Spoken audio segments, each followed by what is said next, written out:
Hello, welcome back to Dragon Quest IV, Chapters of the Chosen. Today we're starting Chapter 3 with Torneko Taloon and the Extravagant Excavation. Fantastic name, and hey, I know that name of that town. I remember Endor. We were just there.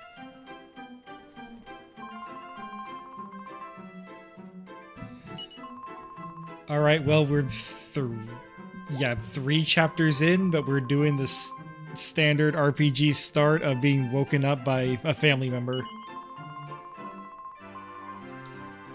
Alright, we got our packed lunch. We're ready to start our day.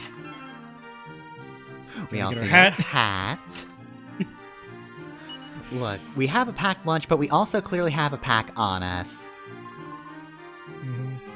Torneko's ready.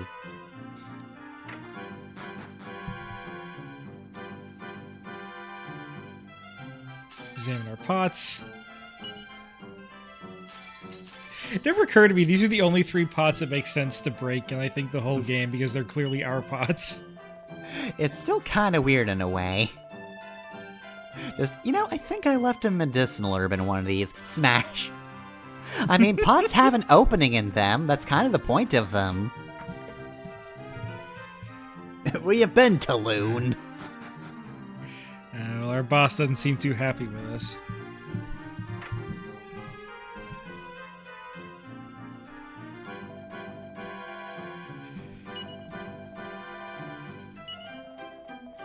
Alright, you gotta do a good Alright. job. There's an anime girl across the street doing the same thing, and everybody loves her. Alright, this is not a cutscene. This is gameplay. This rules. People will come in and try to buy or sell items to you, and you can accept them or reject them. You can try to get more money. The commission you're getting is so small, it's usually not worth it. Mm-hmm.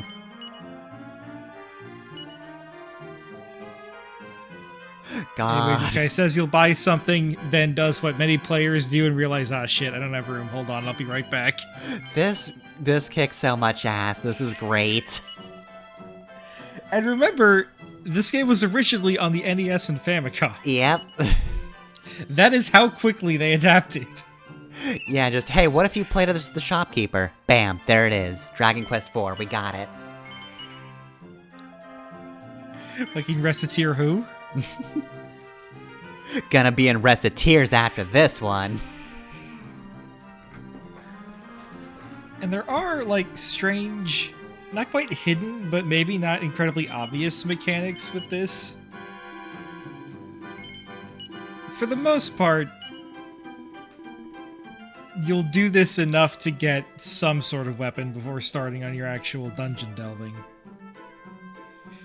But if you're persistent, you can get, like, the strongest weapon in Torneko's chapter here. Nice.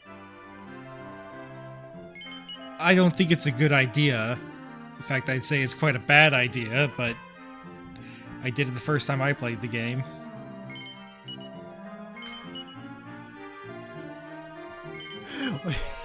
I love that you could just potentially say no.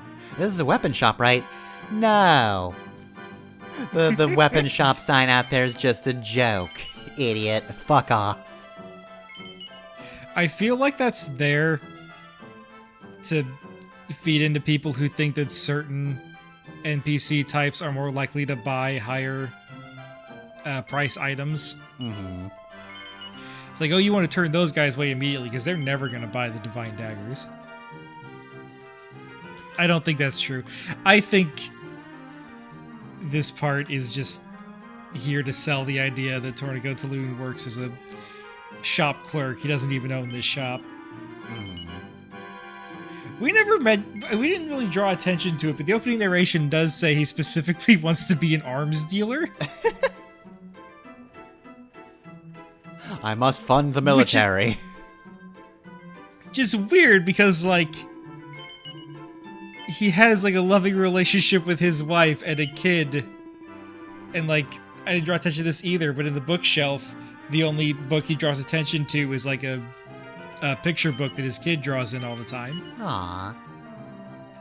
So, like, he's not a bad dude, so I don't know why he's specifically like, I gotta sell weapons. I mean, it's a fantasy game. Soldiers are actually cool. You want them here. We're playing as several cool people who do nothing but lug around swords all the time. Except Elena, she just punches with claws. Mm-hmm.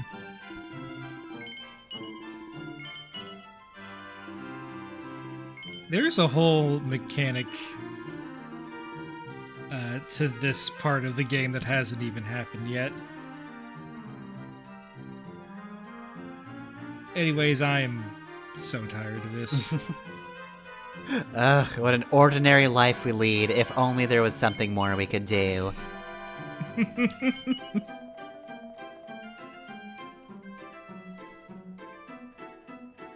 But yeah, I love when games, especially JRPGs, do weird things like this. Mm-hmm. Like, this has kind of a gameplay mechanic. This is how you make money at this point, so you can afford equipment to make money in the better way. Mm-hmm. But I just like any time a game drastically changes gameplay in order to sell a story beat to you. Yeah.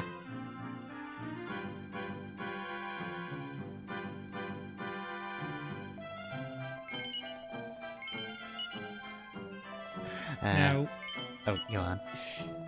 I was gonna say, you may have been able to pick up on it from the few people we've talked to, but this part of the world has Irish accents. Mm-hmm. We earned 100 gold coins. Well, our boss did jack shit. Alright, now it's nighttime. Alright, what do you got in this shop? Nothing? Pfft, nerds. They're closed. Sneaking through the back.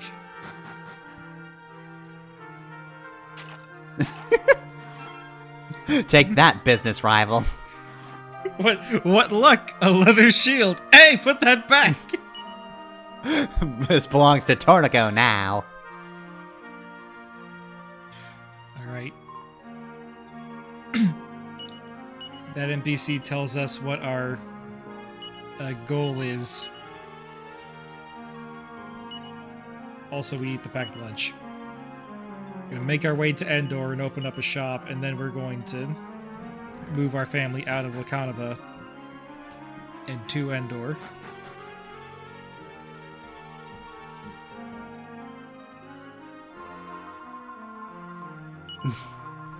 But it's the middle of the night. Can't pray in the middle of the night. It's ridiculous. Also, we want to be an arms dealer, so we're not going to pray for peace. We'll have our fingers crossed behind our backs. It's gonna be really hard to hide during prayer. Mm-hmm. You're praying with one hand. That's not how that works. Alright, so we get a new packed lunch every day. If you don't eat it, Tess will comment on it. Oh, that would be heartbreaking. She just says, like, hey, you didn't eat it! Oh, whatever, here's a fresh one. Oh man, Finn can't make it to church. So it means it's time to unlock a new gameplay mechanic. Push the man.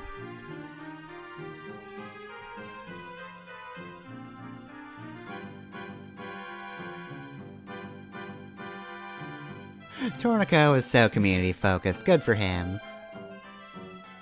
Yeah, this... Alright. We do that 700 times and we can afford a Katari sword.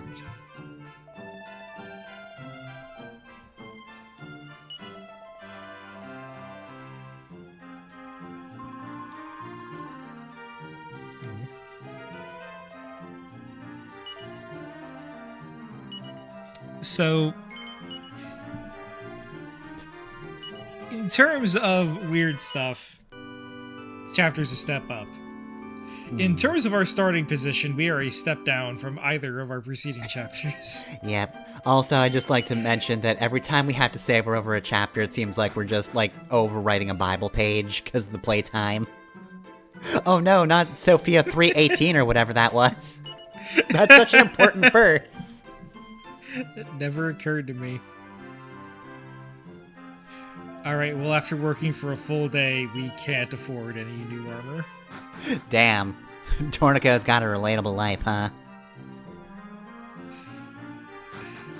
I would say Torneko needs to unionize, but he is the only employee in this shop besides the owner. I mean, that makes it pretty easy, right? Who votes to start a union? Me. Cool. Alright, can I do that? No? Well, can I say I've started a union? Thank you. Anyways, we're gonna buy a copper sword from our own shop. We don't get an employee discount. And that is most of our paycheck. That was our entire paycheck. Those 2 coins we got from shoving Old Man Finn to church.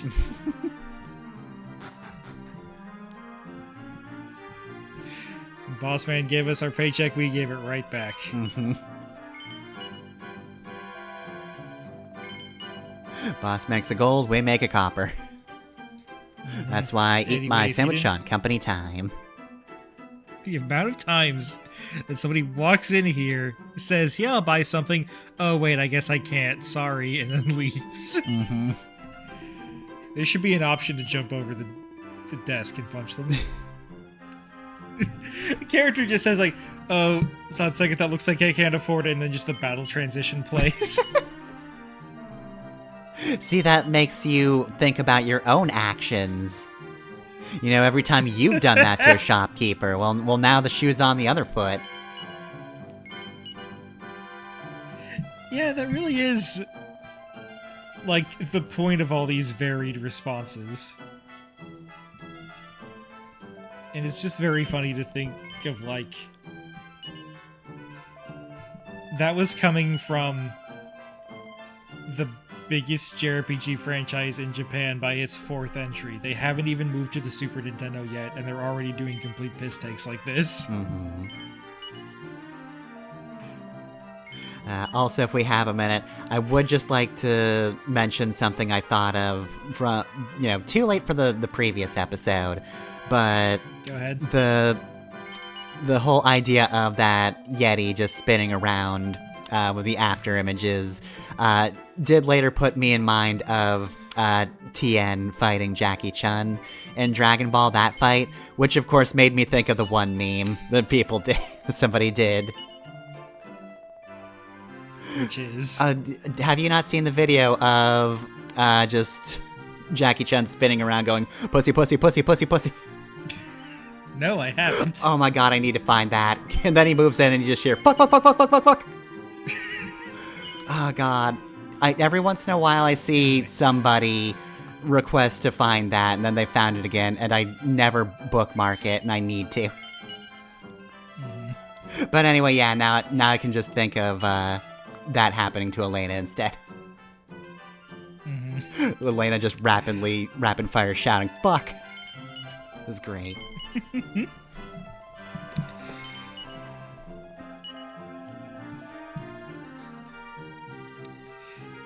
Anyways, Torneko might seem a little familiar because some spin-off games starring him actually made it over to the US. Chunsoft is known for the Mystery Dungeon franchise, originally starring Shiren the Wanderer, and then they made like a million spin-offs. Most famous, in my mind, is Pokemon Mystery Dungeon. Mm-hmm. But before that, they had Dragon Quest Mystery Dungeon. And out of all the characters they could have used, they chose to use Torneko. Because it just made sense for his character to be going out to dungeons and explore for treasure, as we'll see throughout his chapter. But it created this weird situation where Torneko is maybe the most, like, exposed Dragon Quest IV protagonist. Mm-hmm. I'm not sure I use him at all outside of his chapter. Oh, here. Oh. We were just sold a Hunter's Bow. The Hunter's Bow is now in our inventory, and somebody else can come in and buy it. But what if we want it? Well, if we want it, we can get it.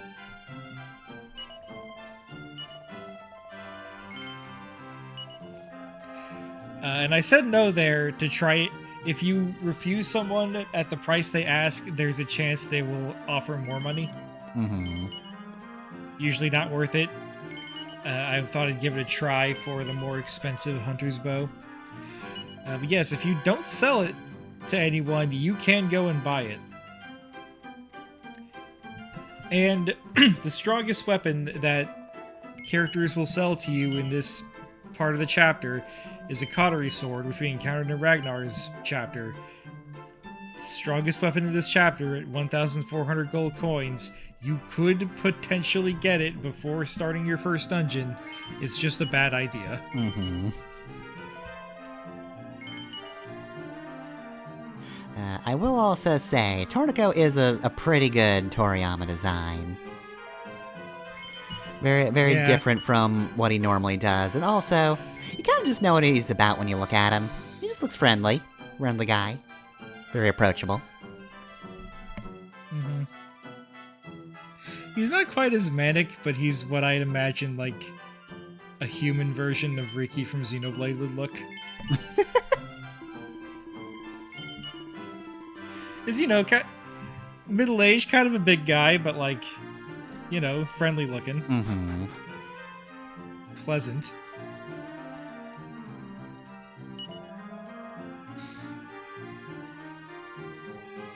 Alright, what's our haul today? 105, oh boy. Selling that 350 gold hunter's bow only got us an extra 5 coins. Hooray. Maybe. I don't know what the commission actually is. I don't know for certain if that bow only got us 5 extra coins. It's just like, you know, oh, you sold this huge item that's really gonna benefit us, right? No. No. Our commission is shit.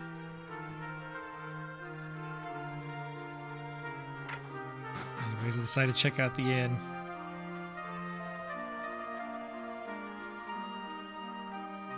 Sure. Sure. I'm so glad everybody else knows what we're gonna do. Yeah.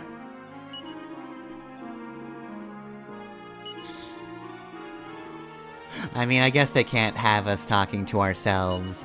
And it would have been really confusing if that were a party chat specific thing either which way. Because then one version just wouldn't have it, but... Yeah, it is wild that everybody's just like, hey, Torneko, this is what you're gonna do. And you're like, okay, cool. This is how I know my character's intentions. Mm-hmm.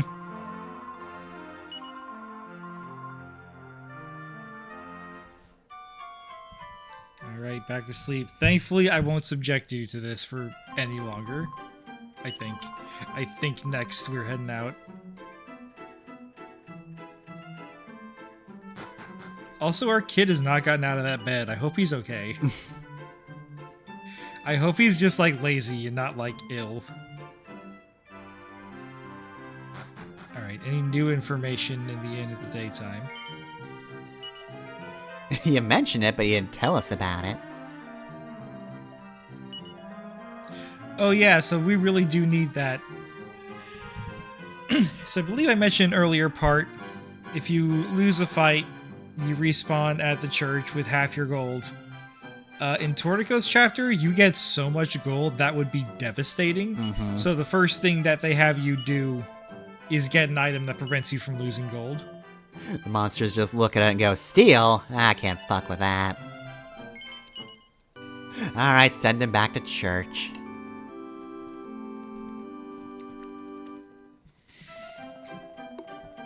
It is fun to imagine, like, a group of adventurers coming across Torneko's body while, like, imps are trying to break open the steel box with their forks and can't. Come on! Like, come on, come on! Quicker, quicker! I can hear footsteps! We gotta get this open now! He's got so much gold.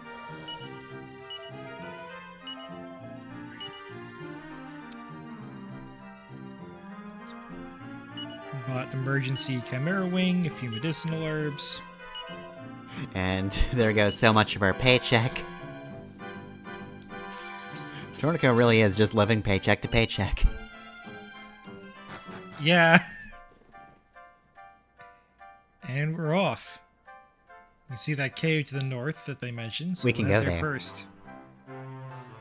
See that mountain? You can't climb it. Impassable, I'm afraid. Alright, some slimes. Level 1 Torneko, here we go. Alright, well, decent first attack. We can, in fact, handle slimes. We don't have to worry about that. Alright, which basically means we're functionally immortal. Well, we'll see. Time to fight any other enemy and for it to go very well. And the Bigleys are back. You thought we were done with Bigleys after Ragnar and Elena's chapter? No. They're still wiggling.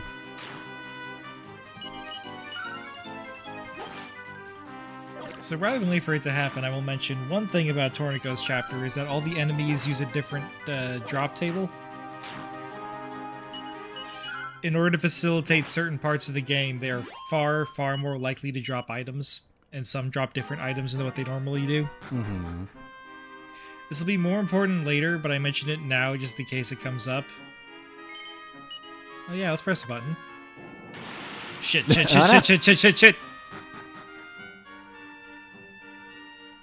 Well, that was strange anyways. Let's get this chest first. Oh, nice. Chain sickle. Yes, that copper sword was just to get us through the door.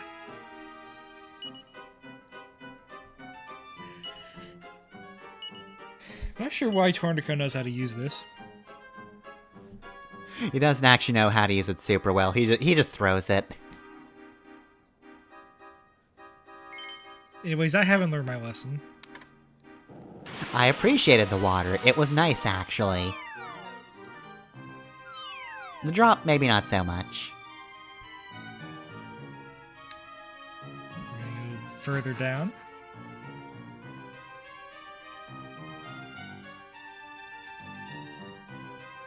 So what I do like about Torneko's chapter is that his dungeons have, like, weird little gimmicks in them. Mm-hmm. Some of the gimmicks will show up in other dungeons in the game, some don't. I just like how it helps his chapter stand out. Mm-hmm. Yeah, you know, he's just a little guy, so it's not about the fights, it's about exploring weird places. Yeah, I just genuinely like the idea of, with this, you know, premise for the game, one of the chapters you're not playing a fighter, so you don't do a whole lot of fight-focused stuff. Uh-oh. Oh no! Ah, shit, it's following us.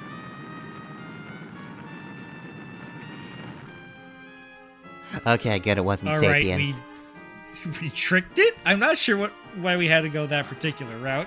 Oh, darn, Torneko, you're too clever for my blood. Goodbye. Huh, these rocks are movable. I wonder if that means anything. This was tutorialized by an old man. Anyways, the reason we have the rock is stealing the box puts the door up. You can put the box back down if you did not think to push a rock in the room with you beforehand. Yeah, I kind of figured. It would be really fucking funny if they just made you restart the game. Yeah, it would just be awfully macabre if it was just like, alright, and then Torneko died in there. Good job, idiot. Congrats not seeing that coming.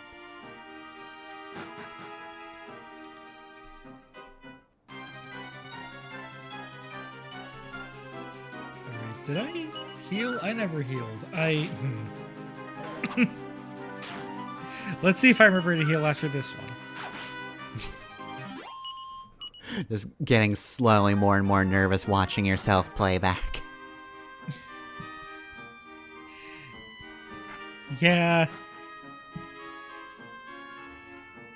Sometimes I just question, like, why did I think taking the time to do this was unacceptable? But I was A-okay taking all this other time. But yeah, no boss of this dungeon.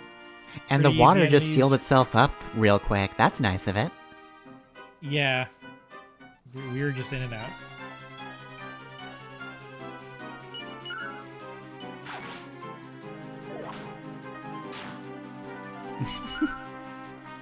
Just collar tug.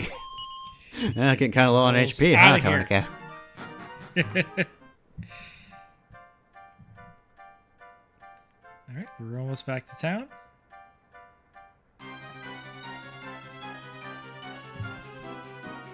Alright, well, that should be fine at least. Yeah, what's a slime gonna do? Literally nothing. And we're like 3 steps away from town, but you know what? Oh yeah, I gotta eat the lunch. Let's eat our packed lunch so at least our wife won't get mad at us. Not that she got mad, just like She just was noticed sad, we never though. ate. She was sad that you didn't take care of yourself last night.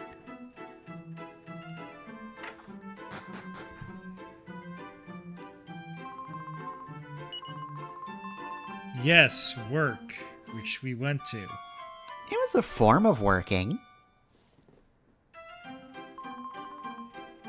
Could you imagine going dungeon crawling and then coming back and clocking in? Jeez. I mean, I guess you could. Also, hey, our kid is out. I didn't talk to him, but he's not in bed anymore.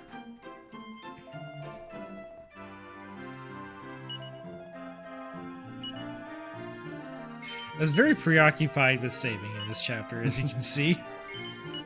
Torneko could die at any moment.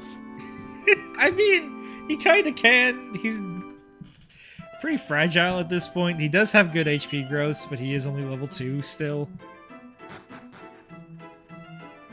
He just takes a significant hit and just explodes into, like, PS1 era triangles. But we no longer need that copper sword, so we can get most of our money back, and we're selling it to this store, not back to our old store, because fuck that guy. Down with the man.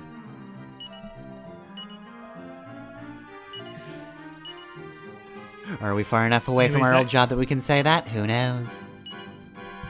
Well, we could say it no matter how far away we are, because we ain't coming back. Alright, down to 5 coins, but we got our leather armor. They won't let you just sell the steel box. You Which would need be that. Insane.